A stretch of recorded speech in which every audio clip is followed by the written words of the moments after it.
Welcome back to Anu KR vlogs. Hello అందరికీ, నేను మీ అనురాధ. ఈరోజు మన ఛానల్లో రెసిపీ వచ్చేసి జొన్న పిండితో టేస్టీగా ఉండే హెల్దీ రెసిపీని చూపించబోతున్నాను.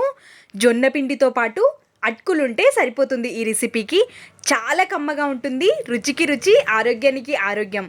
కాబట్టి తప్పకుండా ట్రై చేయండి. వీడియో చూడబోయే ముందు నా ఛానల్ని సబ్స్క్రైబ్ చేసుకోవచ్చు కదా. ఇంకా ప్రాసెస్ చూసేద్దాం, వచ్చేయండి. ముందుగా ఒక మిక్సింగ్ బౌల్ని తీసుకొని అందులోకి 1 కప్పు వరకు జొన్న పిండిని తీసుకుంటున్నాను. ఇది మిల్లులో పట్టించుకున్న పిండి. 5 మినిట్స్కి ముందు లావుగా ఉండే అటుకుల్ని నానపెట్టుకొని తీసుకుంటున్నాను. కొంచెం మందంగా ఉన్న అటుకులే ఇవి. పల్చటి అటుకులు అయితే అప్పటికప్పుడే తీసుకోవచ్చు. ఆలూని, క్యారెట్ని తురుముకొని 2 సార్లు మంచిగా కడుక్కొని తీసుకుంటున్నాను. పచ్చి శనగపప్పుని కూడా 10 నిమిషాలకి ముందు నానపెట్టుకొని తీసుకున్నాను. సన్నగా తరుక్కున్న ఆనియన్స్, కరివేపాకు, కొత్తిమీర తరుగు, పసుపు,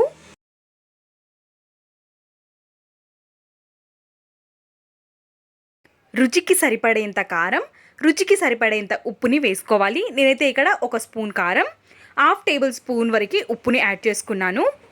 1 స్పూన్ వరకు ధనియాల పొడి, చివరిగా ఇందులోకి 1 స్పూన్ వరకు జీలకర్రని తీసుకోవాలి. ఇప్పుడు వీటన్నింటినీ ప్రెస్ చేస్తూ ముందుగా కలుపుకొని తీసుకోవాలి. ఎందుకంటే మనం వాటర్లో కడుక్కొని క్యారెట్ని, ఆలూని వేసాము, అదేవిధంగా నానబెట్టుకొని అటుకుల్ని వేసాము కాబట్టి అందులో కూడా కొంత వాటర్ అనేది ఉంటుంది. కాబట్టి మొత్తం దగ్గరికి వచ్చేసిన తర్వాత ఇంకొంచెం వాటర్ని వేసుకొని ఈ విధంగా కలుపుకోవాలి.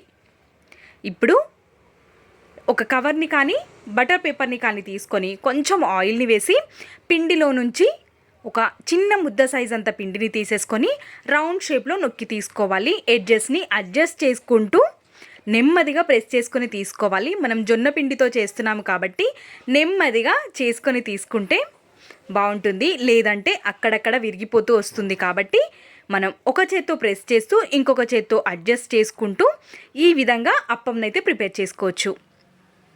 అన్నింటినీ ఇదే విధంగా చేసేసుకొని తీసుకోవాలి. ఇంకా స్టవ్ పైకి ఒక గిన్నెని పెట్టేసుకొని 2 టేబుల్ స్పూన్ల వరకు ఆయిల్ వేసుకొని మనం ప్రిపేర్ చేసుకున్న అప్పంని కూడా వేసేసి మంచిగా కాల్చుకొని తీసుకోవడమే. ఆయిల్ వద్దు అనుకుంటే నెయ్యితో కూడా కాల్చుకోవచ్చు. చాలా చాలా బాగుంటుంది ఈ రెసిపీ. రుచికి రుచి, ఆరోగ్యానికి ఆరోగ్యం. కాబట్టి తప్పకుండా ట్రై చేయండి.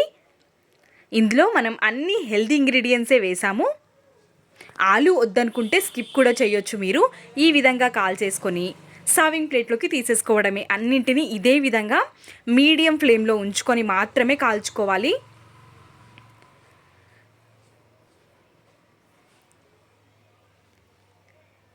ఈలోపు అందరికీ ఒక రిక్వెస్ట్ అబ్బా, నా ఛానల్ని కొత్తగా చూస్తున్న వాళ్ళైతే నా ఛానల్ని సబ్స్క్రైబ్ చేసుకోండి. ఇదే విధంగా అన్నింటినీ కాల్ చేసుకొని సర్వింగ్ ప్లేట్లోకి తీసుకొని రైతాతో కానీ ఏ చట్నీతో సర్వ్ చేసుకున్నా చాలా చాలా బాగుంటుంది. ఉత్తిది కూడా తినేయొచ్చు. ఇలాంటి హెల్దీ అండ్ టేస్టీ రెసిపీస్ మన ఛానల్లో ఇంకా ఎన్నో ఉన్నాయి. కాబట్టి అను కేఆర్ వ్లాగ్స్ ఛానల్కి వెళ్ళి నా వీడియోస్ అన్నీ మీరు కూడా చూసేయచ్చు. కావాలి అనుకుంటే నేను డిస్క్రిప్షన్లో కూడా కొన్ని లింక్స్ అనేవి ఇస్తాను, ఒక్కసారి చూసేయండి.